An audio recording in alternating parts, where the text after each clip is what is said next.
Good afternoon, everyone. We're going to go ahead and get started here. Welcome to the Center County Historical Society's new Encyclopedia Live History Talks series featuring authors for the Center County Encyclopedia for History and Culture.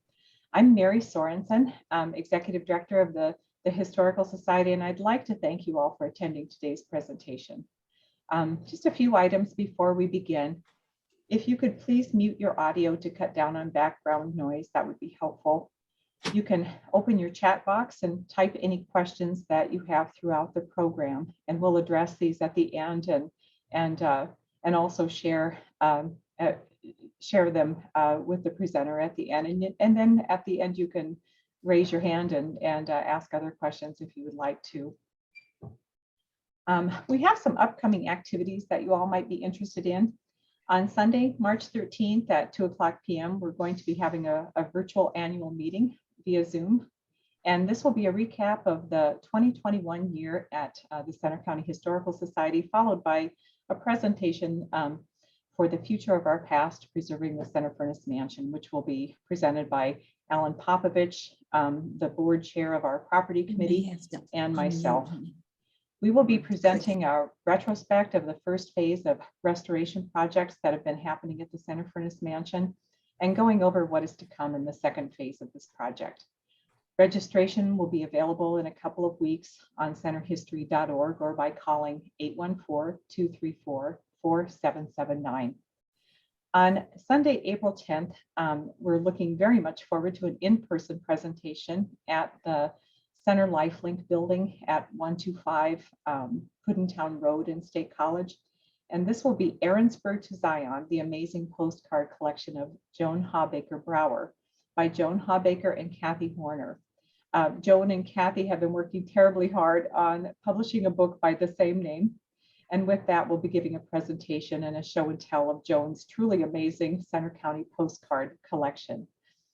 This program will be held will require an RSVP, and a sign up will be posted on our website, centerhistory.org, or again, you're welcome to call us at 814-234-4779.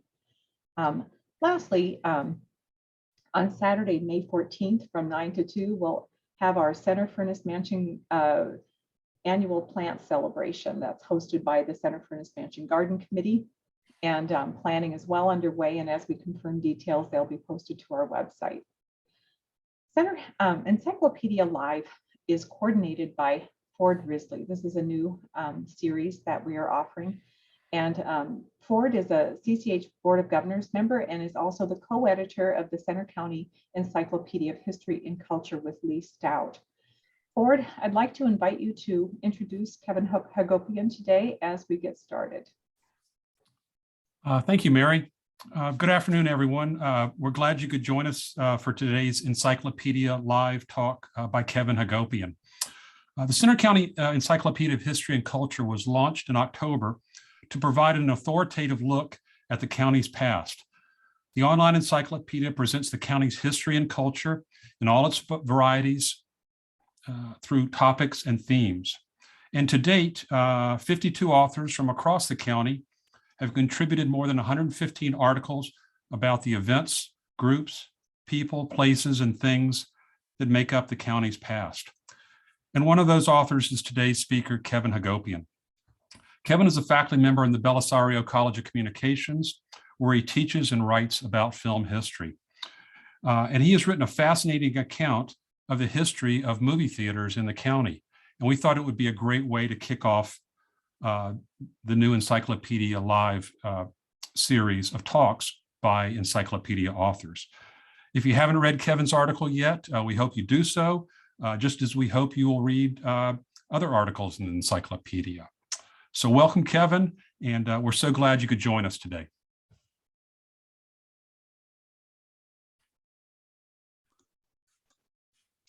Thank you very much, Ford.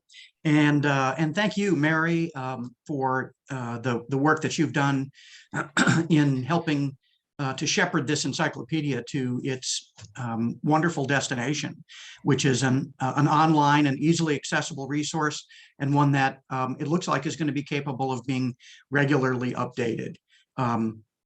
Great. So let me just jump right in here. I'll share my screen and go right to, yeah.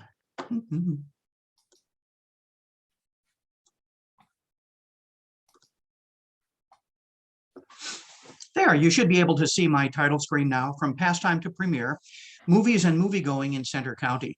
And I should say that when my wife Rhonda and I first came to State College many years ago here to teach film studies, it was especially interesting to me because I've read an awful lot about, an awful lot of case studies of film history, particularly from the Nickelodeon era, where film scholars have really delved into the interrelationships between what's going on the screen and what's happening in the local communities.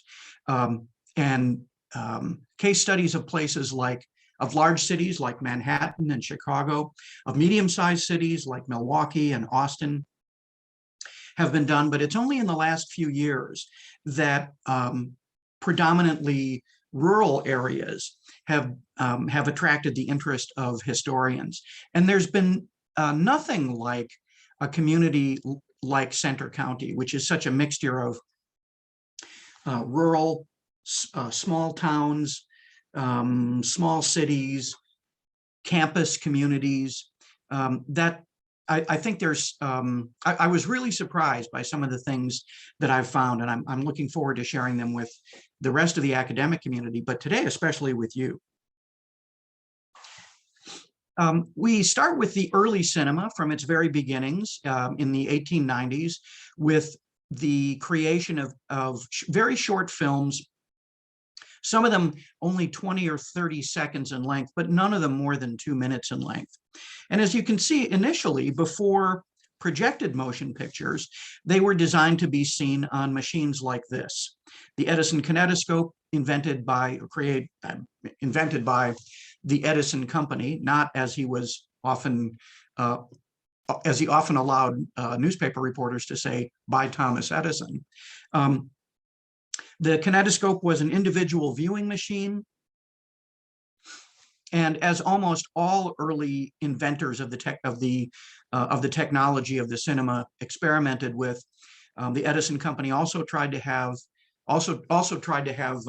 audio with the kinetoscope.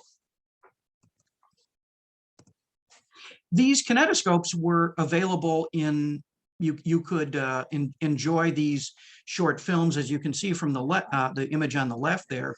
They were on a series of idler wheels, and you would essentially see a sort of an endless loop. And that was fine for big cities, but it was cost prohibitive to buy all these machines, and that's the way that the Edison company in particular did business. The Edison company always thought of itself as in the business of selling machines to record and play back movies, not so much selling the movies themselves, although they were a very important early film producer. It turned out to be more expensive too. It turned out that each of these machines actually did require its own attendant. There wasn't a coin apparatus in the original kinetoscope. So this works out okay for cities, but it's unappealing to potential entrepreneurs in the countryside. So enter this, the itinerant exhibitor. In these early years, individuals would purchase a projector, often but not always, one of the Edison projecting kinetoscopes, and travel throughout the countryside of the US, showing films in one-off type of settings, county fairs and at local opera houses, and even sometimes as part of dedicated tent shows.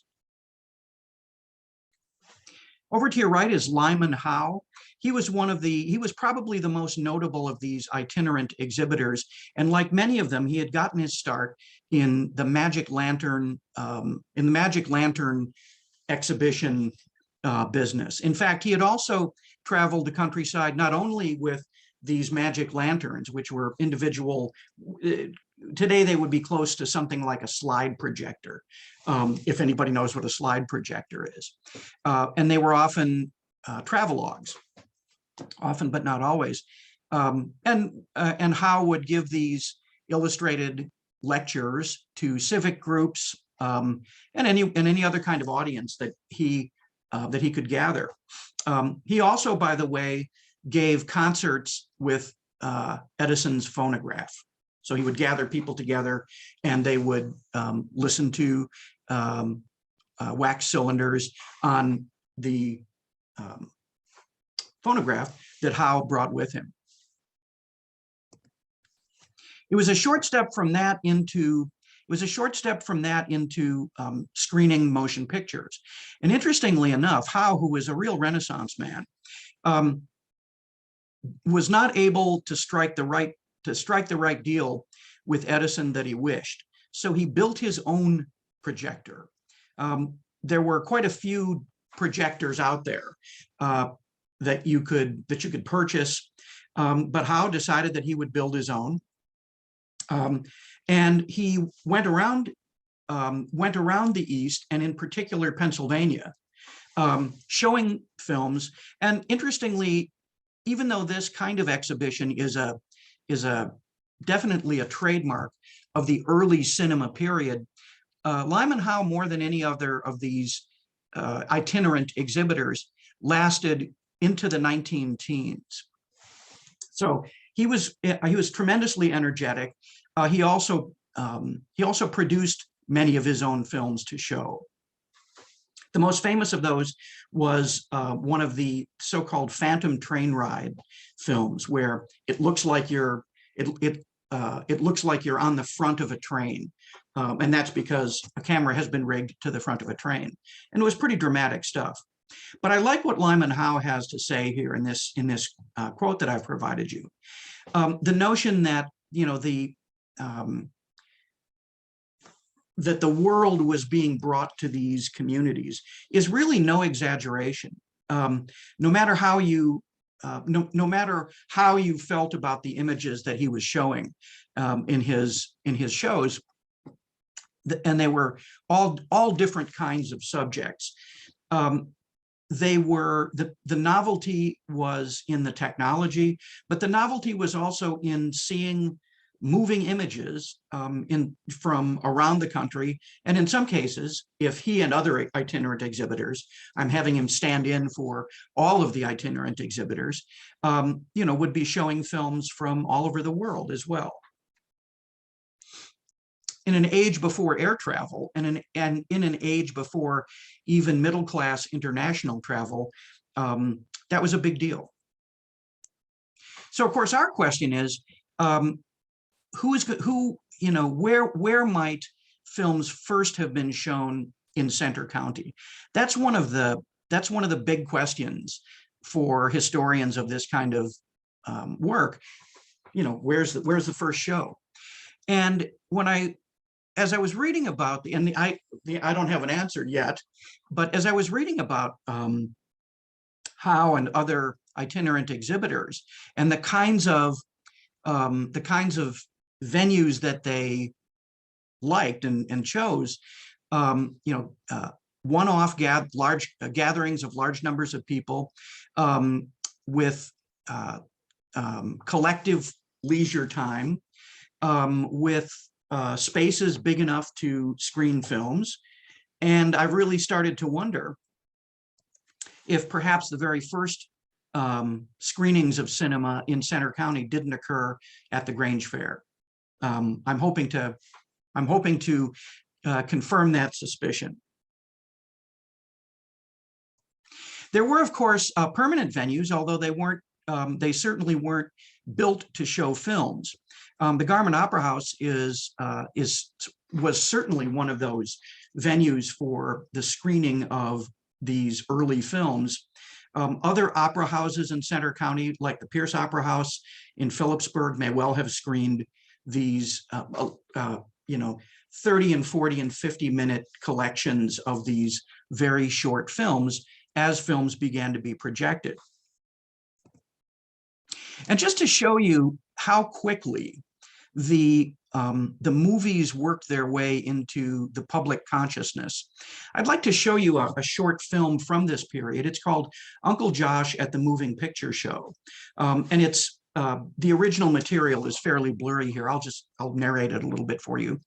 Uncle Josh is a caricature of a country rube. And this entire film, which is just a couple of minutes long, is built around Uncle Josh being such a rube that he doesn't know it's just a movie. So the first thing that he sees, that we see, is a credit frame. You know, this is a movie. So it signals to us, at least, that we're seeing, quote, only a movie. Actually, we're seeing several movies. And the first one deals with what a bunch of the early films did, which is sex. That's Uncle Josh over to the left going crazy because he thinks this woman is sort of capering about live and in front of him. Another very frequent subject of the early cinema were trains. In a lot of respects, I think this has to do with the fact that the movies themselves were a new technology, and the trains, if not a brand new technology, were certainly a very modern technology. You see, Uncle Josh now completely confused by the idea of a two-dimensional screen impersonating three-dimensional space.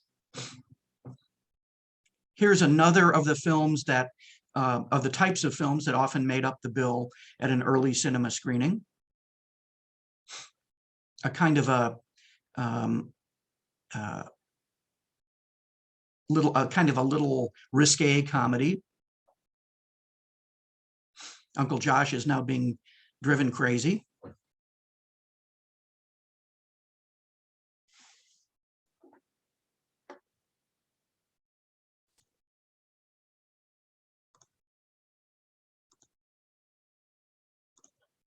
Oops.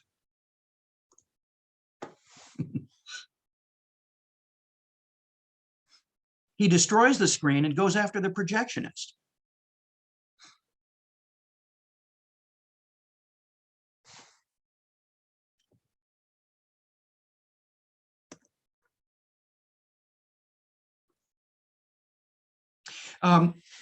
That I think should give you, that should give you an idea of, in the early cinema, just how quickly the movie-going habit took hold with people.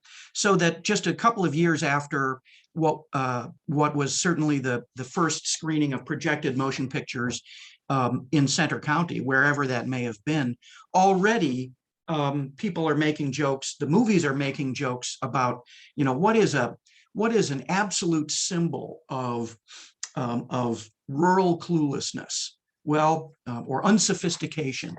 It's Uncle Josh knowing that it's just a movie and not real life. The Nickelodeon era, which succeeds the early cinema era, is when Center County really begins to come into its own as a cultural and physical space for the movies. The Nickelodeon cinema was often a storefront space with somewhere around 150 to 200 seats, and there are important exceptions to this, which we have here in Center County, which I'll get into in just a moment. The Nickelodeon theater was a boom. It proliferated with lightning speed across the nation. And this period saw a move from short films from 10 to 20 minutes to feature-length films by the end of the Nickelodeon era. It was certainly an important time for the movie star system. Really contributed a great deal to how we currently understand the notion of celebrity. And especially interesting for me were that the Nickelodeon produced anxieties, especially among cultural elites, about who was watching the movies and what kinds of satisfactions they were getting from the movies. This is a typical slide that would have been shown during a Nickelodeon performance, either before or after, or between the individual between the individual films on the program. And the Nickelodeon screening was typically a collection of short films, longer than the films in the early cinema era. And you can see by these slides that theater owners certainly were anxious to avoid identification with impropriety. They were also anxious to avoid identification with working class audiences. Working class audiences flocked to the Nickelodeons, as did members of every other class. But what was remarkable about the Nickelodeon audience is how present the working class audience was. It was a space where they had a rough degree of social equality with anyone else in the theater. And as you can see from this popular postcard, there was also that anxiety about impropriety was also a matter of titillation.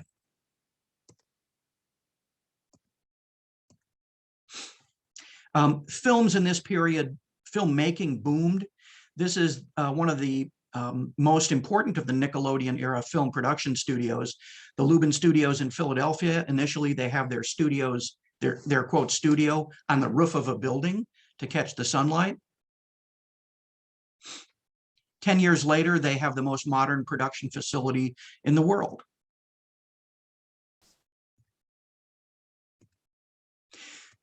The first Nickelodeon is often said to be in Pittsburgh. Pittsburghers, of course, defend that claim ultimately, but over the last 20 or 30 years, more candidates have turned up for the first Nickelodeon. But all of those Nickelodeons, all of those quote first Nickelodeons opened in 1905. So it says something about the rapidity with which the Nickelodeon craze caught on. I apologize for the poor quality of that last image there, but it shows you how quickly in one particular city, and this was duplicated all over the country, the Nickelodeon proliferated.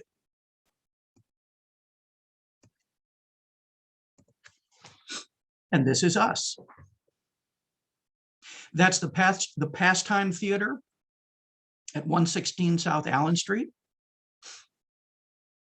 And the image with all of the advertising out on the street, in this case, probably the owner-manager of the theater posing for the picture, is one that you see duplicated in hundreds of images from around the country at this time. And that's the current site. When I was taking that picture on the right, somebody tapped me on the shoulder and said, can you explain why you're taking pictures of a grocery store? And I sort of did. And it reminded me of this, which is visiting Paris and asking, while in Paris, asking someone to take my picture under this Gap sign. I found a couple of American tourists, and of course they thought it was perfectly appropriate that I had come all the way from the US to have my picture taken under a sign for the Gap. What they didn't notice was that this was the site of the very first projected film performance by the brothers Lumiere.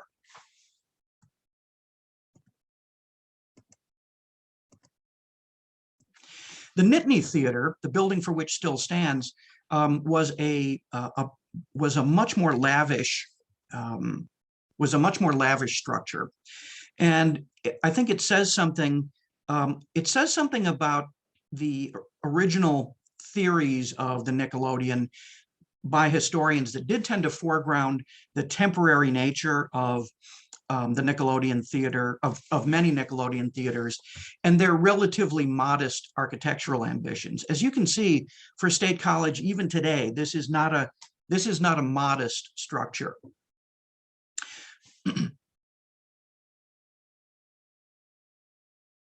And of course, our marvelous Roland Theater, that Rebecca Inlow has documented so well in her book on the Roland, I think is an example of how historians now are revisiting the notion that the Nickelodeon theater was entirely associated with working class audiences and an aesthetic that would be associated, a modest aesthetic that would be associated with working class audiences.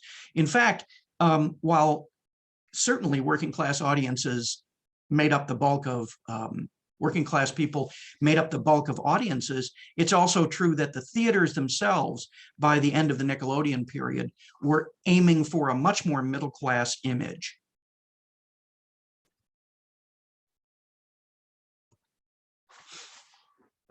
The era of the classical Hollywood cinema is a period when the movies were a basic entertainment choice. The habit was going to the movies as much as it was going to see a particular movie. The motion picture industry in the US becomes highly centralized, dominated by a very few corporations, with a model of vertical integration in which the choicest theaters were either owned or controlled by just a few major producing companies whose names you still know, like Paramount and Warner Brothers. And those same entities controlled the distribution chains. This sign is all that remains in Pittsburgh of what was called film. It was actually just called Film Alley. And like other major cities, all of the distribution warehouses group themselves around one another. State colleges and center counties films would have been shipped from Film Alley in Pittsburgh. Certainly the era of the classical Hollywood cinema locally destroyed vaudeville, which was a variety entertainment that live variety entertainment that had been the bread and butter of places like the Garment Opera House.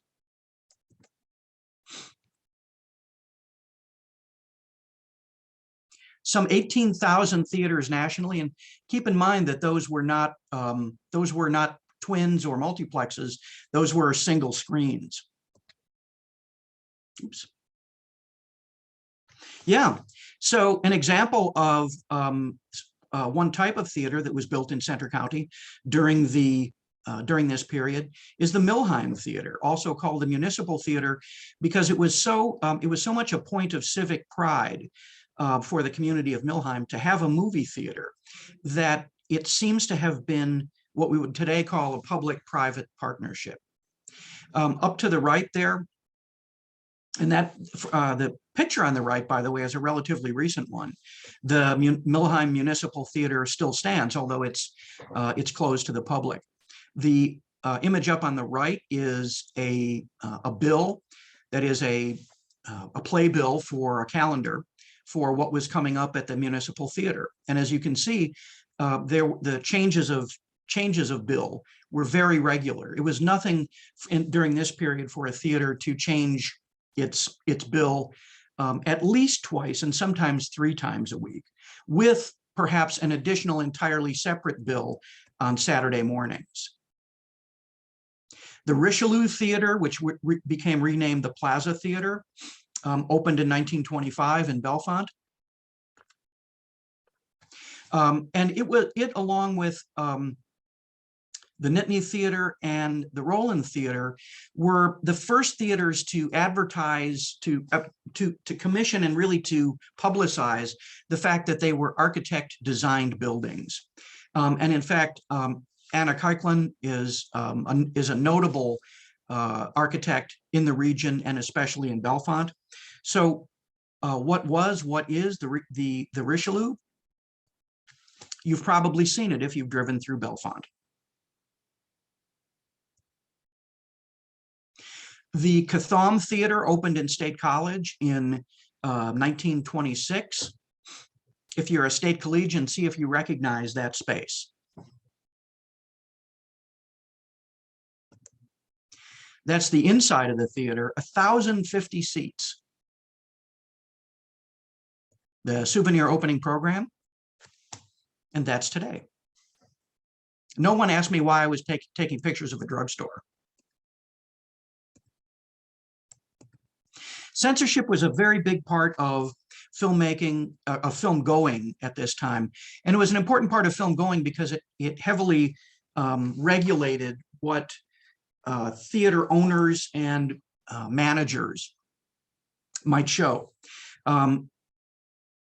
During the period of the golden age, the so-called golden age of the cinema in the US, your films might be subject to one of 7 state censor boards in the country, of which Pennsylvania was one. You might also be subject to then very strong interest group protests, even boycotts.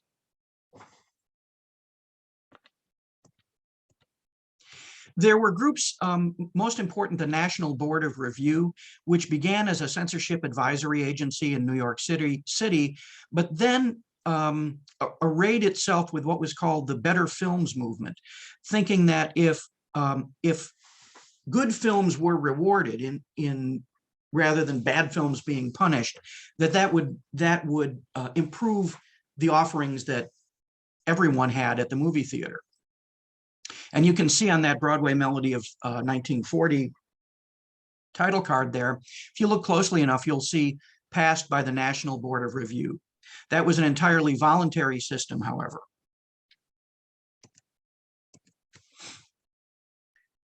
Beginning in the 1920s, the industry itself experimented with self-censorship, and beginning in 1934, that structure was fully codified, and finally some teeth were put in the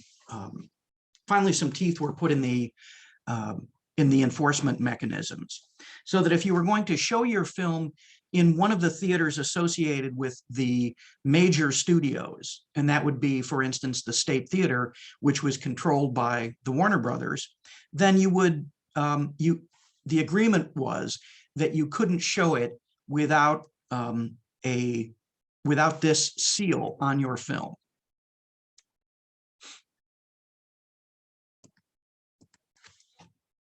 During the Golden Age, the movies had a symbiotic relationship with the press.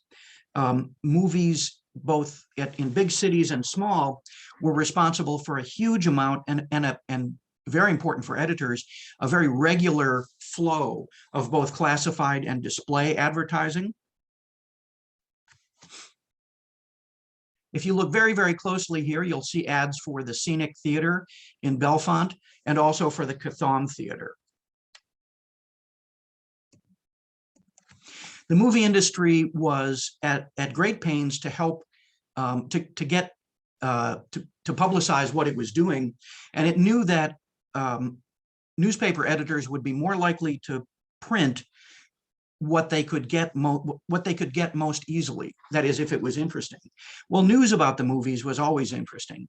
So what the movie industry did was generate these press books. This is the press book for The Sisters, which was the very first film to open the State Theater in 1938. And what these press books were, and still are today, by the way, are what looked like news stories and what looked like interviews conducted by the local paper relating to that particular film. Today, scholars call this native advertising. The movie industry certainly helped to formalize this way, this kind of advertising that's somewhere in the middle between blatant advertising and just sort of entertainment journalism.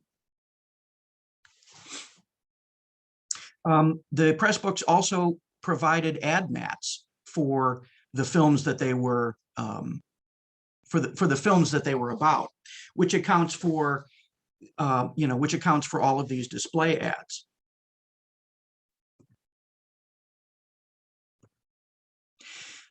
Beginning in 1950, the movie monopoly, that is this this centralized control of the, especially for our, not only centralized control of much of the most important production in the country, movie production by just a handful of companies, but also control over the choicest seats in theaters in the country. That is, the best theaters in the best locations. As the consequence of a very important Supreme Court case, that entire structure was broken up, and essentially theaters were left to operate either as individual entities or as part of independent chains. But other things are happening to change the movies. There are other things to do now besides going to the movies and listening to the radio, especially television. And one of the things that I think is interesting about this image is the way that it shows us, it kind of has us imagine the entire family clustered around the television set. But of course, one of the things that television programming created was a situation in which at various times and for various programs, various members of the family might be interested. So it would be rare that, of course, that then as now, that you would have the entire family clustered around the television set. And that was a problem with movies, because movies were aiming, generally speaking, were aiming at a less specified, detailed market.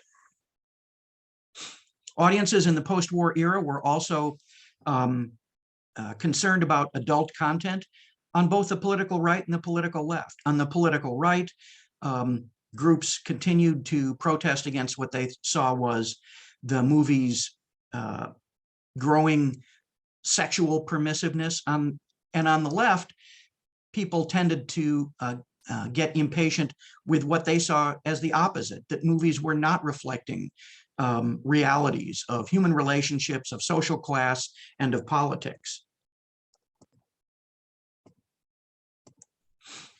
In 1953, as the result of a Supreme Court decision, movies were finally given access to First Amendment protection. They had not had First Amendment protection throughout the first 60 years of their existence. That changes movie programming a lot.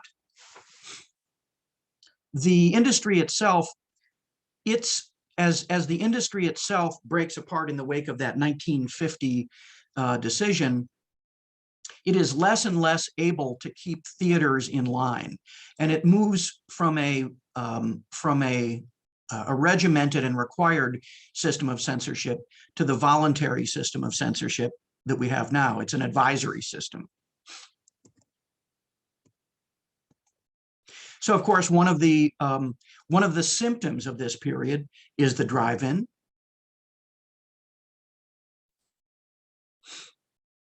Showing here a double feature of two, I think, particularly awful films.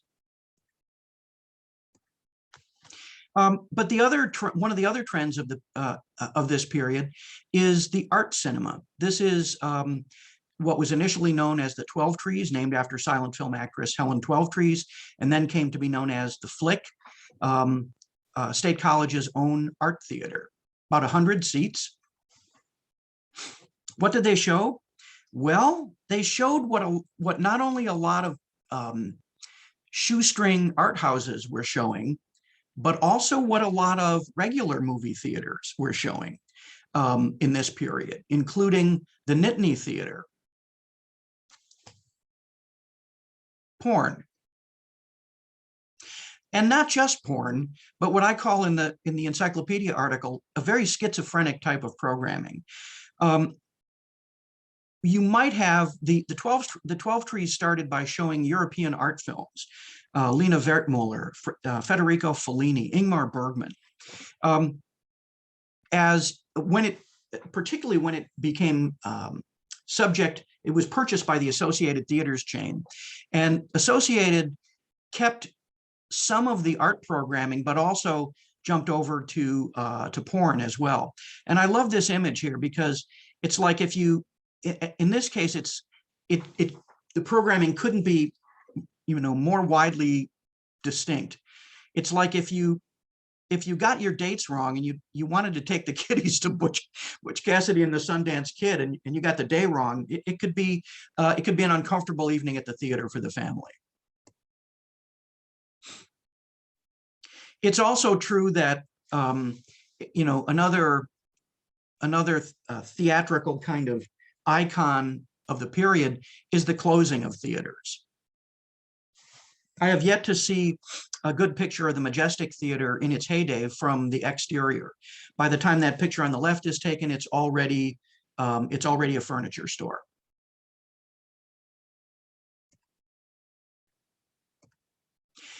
The multiplex era is a way to take to make sure that all the square footage in a theater is invested in saleable seats. It's particularly, it works, multiplexing works well for, works best for new structures, but it also, but older structures can be retrofitted. And also, the more actual auditoriums you have, the more you can use a single building. The more you can use these different auditoria to add seating capacity to the same film. So, for instance, since you're sharing projection facilities, it's pretty easy to have the same film showing in 2 different theaters or 3 or 4 different theaters. The State Theater during this time becomes a twin theater. The Movies is a twin. It is where, for many years, the Rocky Horror Picture Show ran as a midnight attraction. The Cinema 5 begins as the Cinema 2 in 1967, expands to be a 5-screen in 1972. The Carmike Cinema 6 is an example of the kind of the most prosaic of this kind of thinking, where we're back to the storefront theater, only now it's a storefront in a strip mall.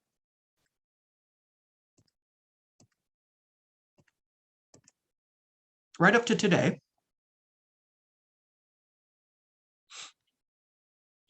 The general thinking among multiplexers is that the more screens you can have, the better. Again, for reasons of economies of scale.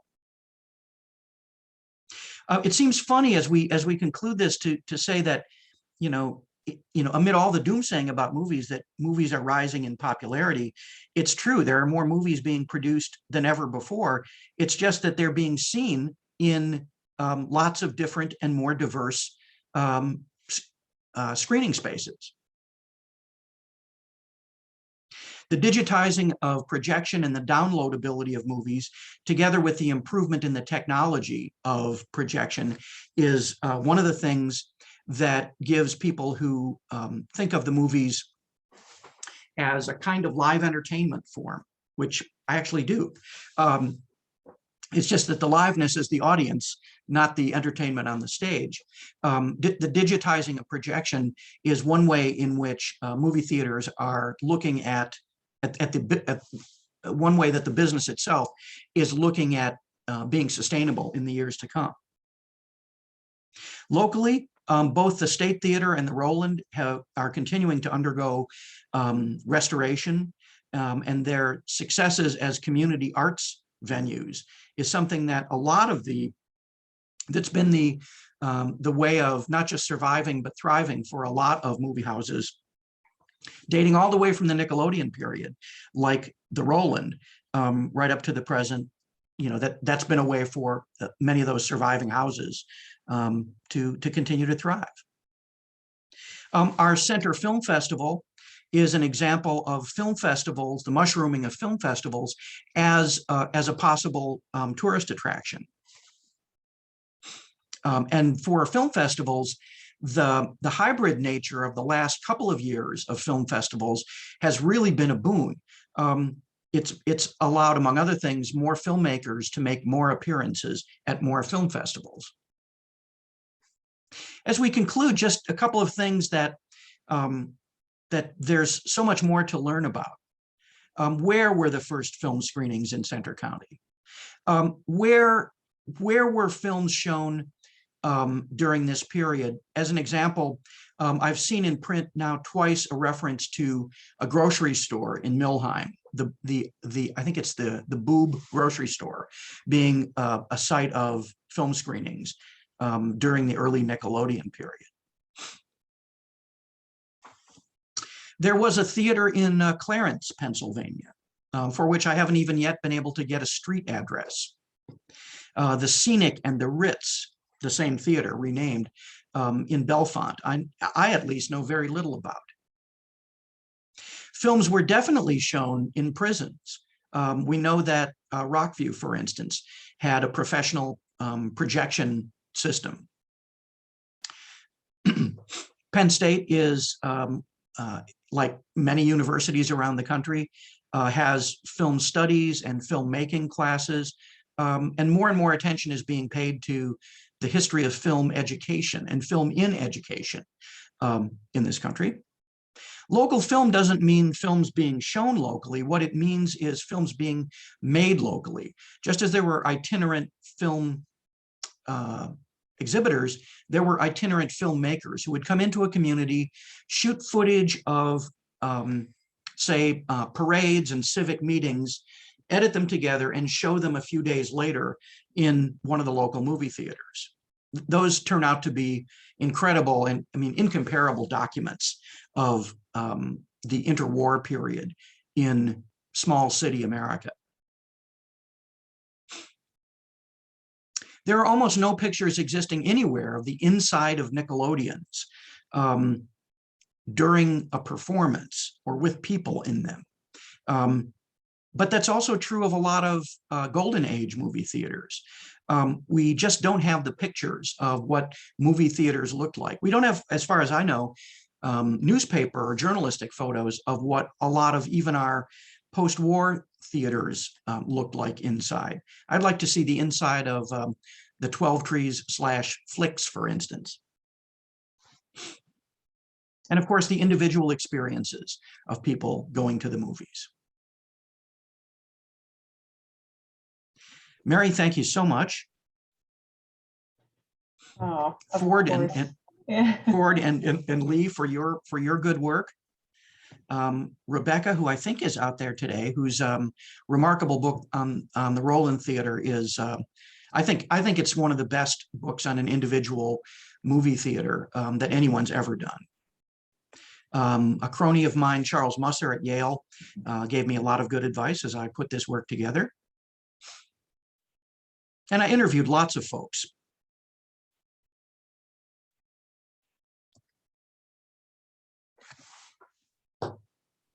Thank you so much, Kevin. If you would like to, you're welcome to unshare the screen and we'll take some questions from Okay. people. We have a couple lined up in our chat area. Okay. Patrick Parsons wondered why Pittsburgh. Patrick, if you want to expand on that, you can. Well, just that Kevin mentioned Pittsburgh a couple of times as an early site for film activity, and that took me by surprise. So I'm wondering why Pittsburgh was a magnet for this sort of thing. Well, it was a magnet in the sense that two entrepreneurs, the Davis brothers, simply decided to set up shop there. It wasn't that they were, and apologies to all Pittsburghers, it wasn't that they saw in Pittsburgh, you know, that they were from somewhere else and came to Pittsburgh as the most desirable market. Their feeling was where they happened to be, which was Pittsburgh, was a desirable market, in the sense that any city would be a desirable market. Any place would be a desirable market for something, for group viewing of movies. And that's why I think it's interesting that there have been so many other claimants to the first movie theater in the country, first movie theater on the continent even, honors, since the Davis brothers tried to since the Davis brothers made their own claim, and since people made the claim for them. As to why Pittsburgh was important as a distribution point, during beginning in the Nickelodeon period and in a formalized way in the Golden Age, the industry began to cluster distribution geographically in certain major cities, and they came to be called the key cities. Pennsylvania had both Pittsburgh and Philadelphia as distribution nodes. Denver was a distribution node. New York, as you might expect, would be. Chicago, Memphis, New Orleans. And it's interesting that I chose that beautiful Paramount logo. That logo, that sort of terracotta thing there, could be found in above a door in every one of those key cities. So initially, Davis simply located the Nickelodeon there because that's where he happened to be. And then later on, Pittsburgh became a distribution hub, not related to that.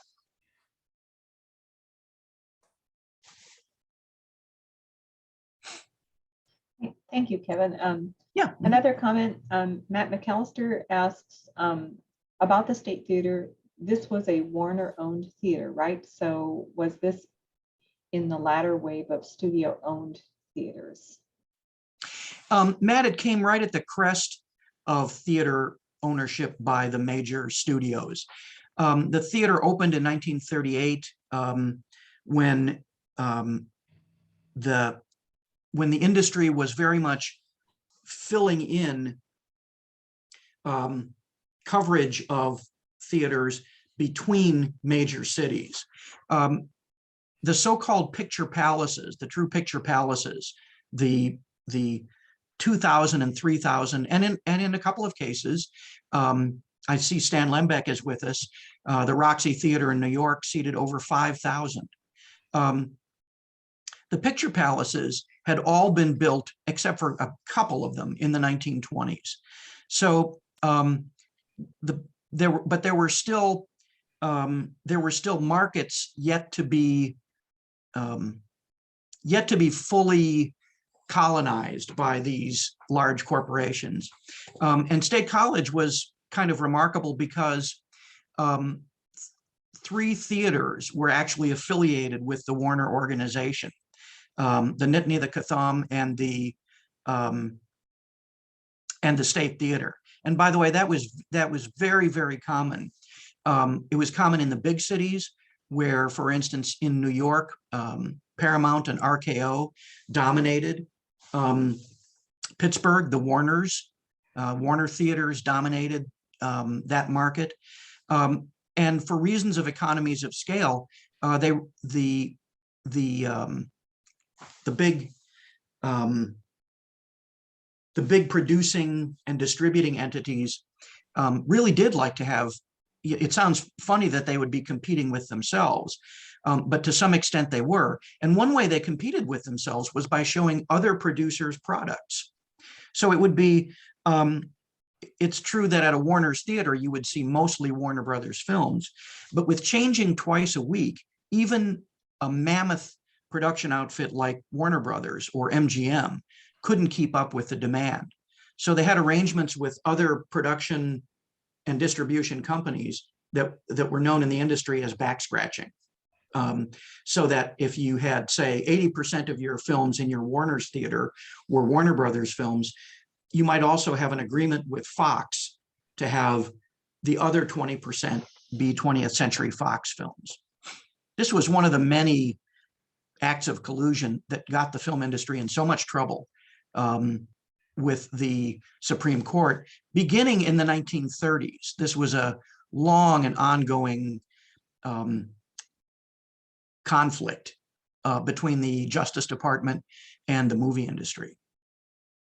And Marie Harden asks, what was my biggest surprise?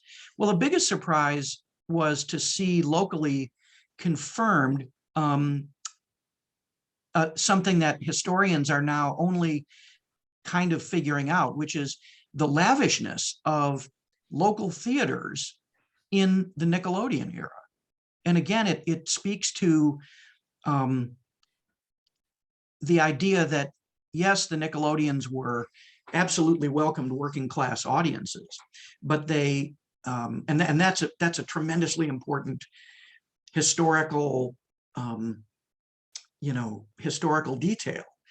But it's also true that they wanted to make the people who came into those theaters feel like they were, that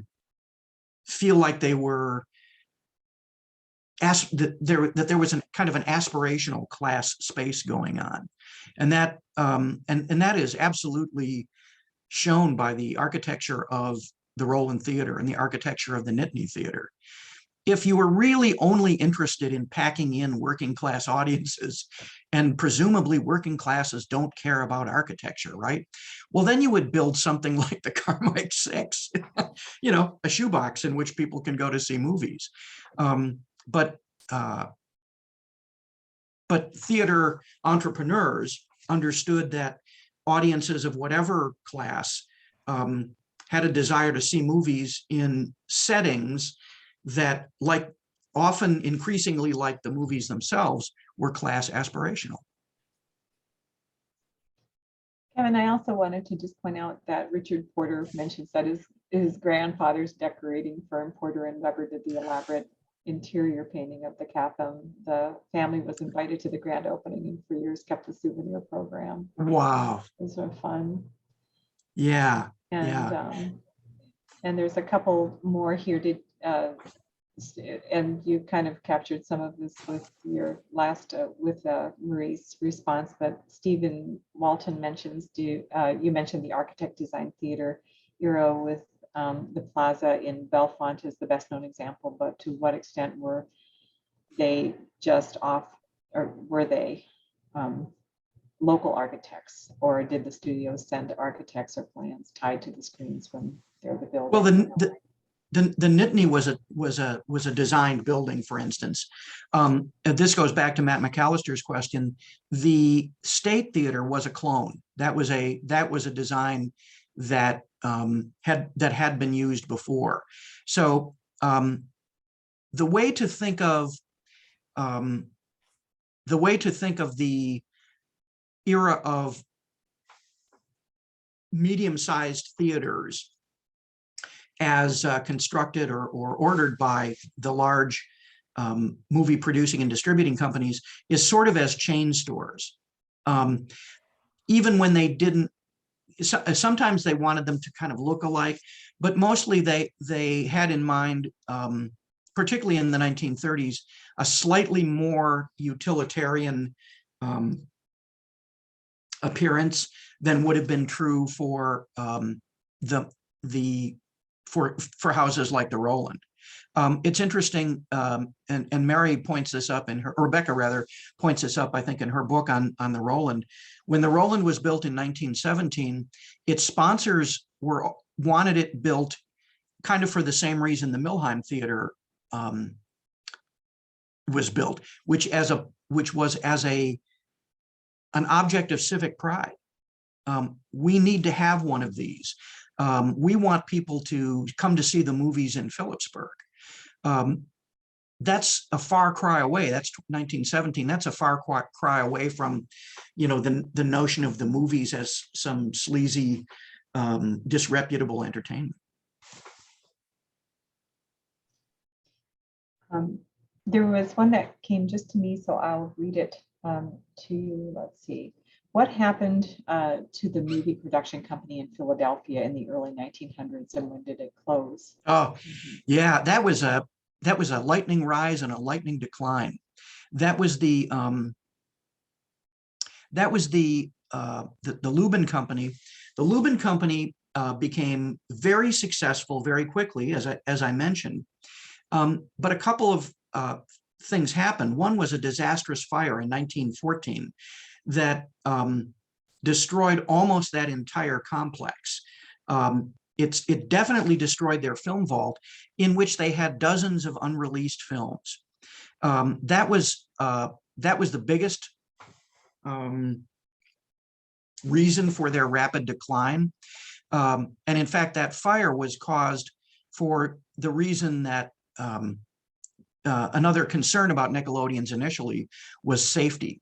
Nickelodeon's, as did all movie houses up until the 1950s, used nitrate film, which is a very highly combustible thing.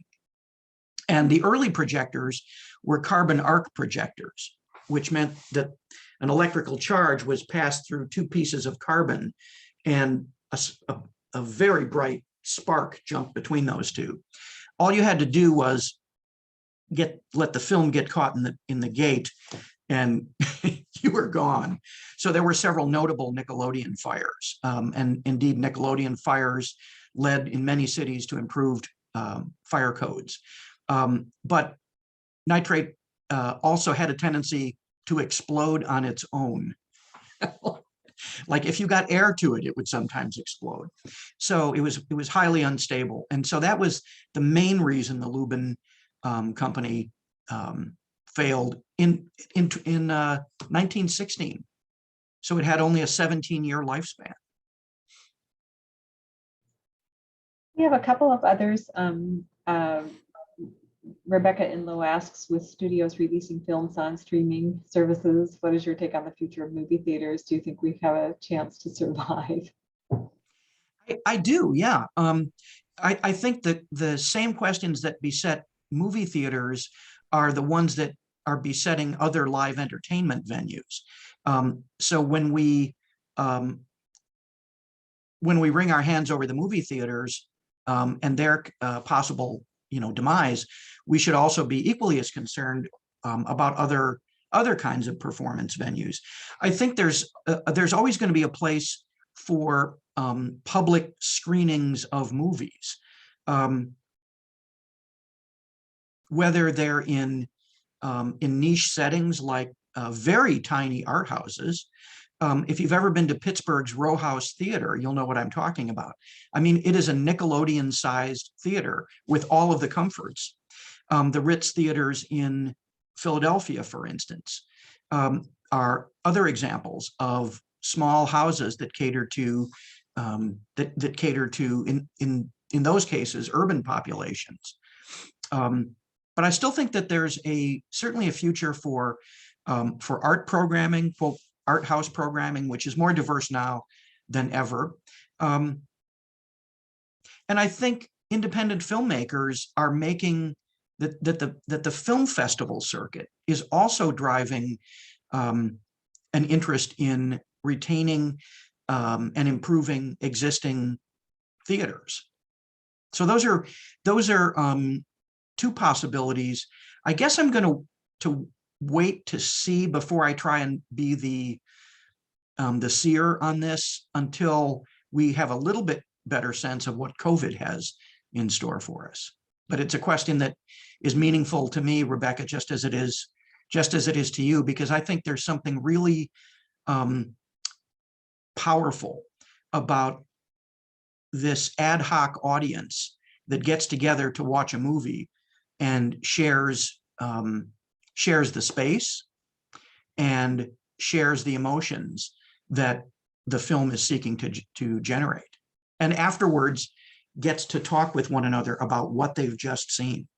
I don't think you could, Ford Risley may make an argument about sports talk with me, but I think there's nothing more fun than movie talk after a movie. I think the world's greatest question is, what did you think of the movie? That's a great question. One more question here. Lee Stout asks, Penn State had an instructional film research project starting during World War II under C.R. Carpenter, which evolved into a film production studio for education filmmaking. Many of these films are preserved in the university archives. Is educational filmmaking of interest in a project like this? I doubt if films like these were locally displayed, even when they were shot locally using local people and scenes. Lee, they have exceptional interest in a project like this. There's a whole group of scholars who have clustered around this kind of filmmaking And they've and because they're not strictly documentary filmmaking, they've even come up with a new handle for them, which is, quote, useful filmmaking. In film as an instructional medium really had its first opportunities, its best early opportunities around the time of World War I, and by the time of, as you've just said, World War II saw a gigantic amount of instructional filmmaking, not least because the equipment itself was so complicated, and in some cases, the soldiers often the soldiers had a low degree of literacy, and so movies were, in terms of attention and clarity, were a great teaching mechanism. The Disney company made more of these instructional films than anyone else, but all the studios were making instructional films. Some of them in narrative form. There are a couple of films made at Warner Brothers during this period. One, I think, is called The Rear Gunner. And it's a story of a young guy who's learning how to be a machine gunner in the back of a torpedo bomber. And I believe that it's one of the films narrated by Ronald Reagan. And the actors in it, the airmen in it, are Warner Brothers contract players like Arthur Kennedy. So this is a subject of rapidly growing interest in film studies.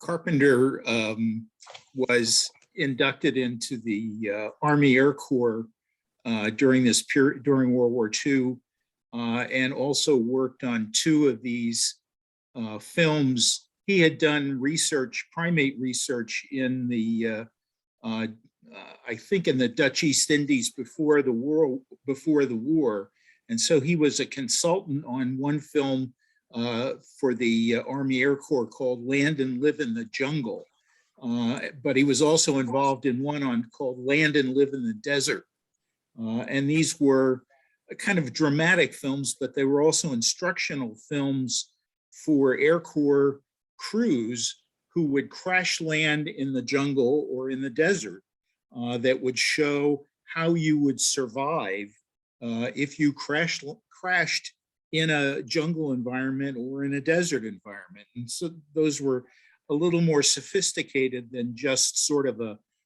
movie version of how to put together and field dress an M1 rifle or something like that. Mm-hmm, mm-hmm. Yeah, Lee, I must be the youngest human in the world to have actually seen Land and Live in the Jungle. And I'm really glad to hear that there's this strong Penn State connection now, and I'm going to follow up with you. Yeah, I think the first film that they did was How to Build a Light Aircraft or something, which maybe 1942, which I think was not done in somebody's basement, so you could get it out of there. Get it. So. Yeah, universities throughout the country, the land-grant universities, were very much filmmakers. We in the U.S. we didn't and don't have a national filmmaking agency like the National Film Board of Canada, which this is the sorts of things that they were doing at the time. So this mission often fell to the land-grant universities.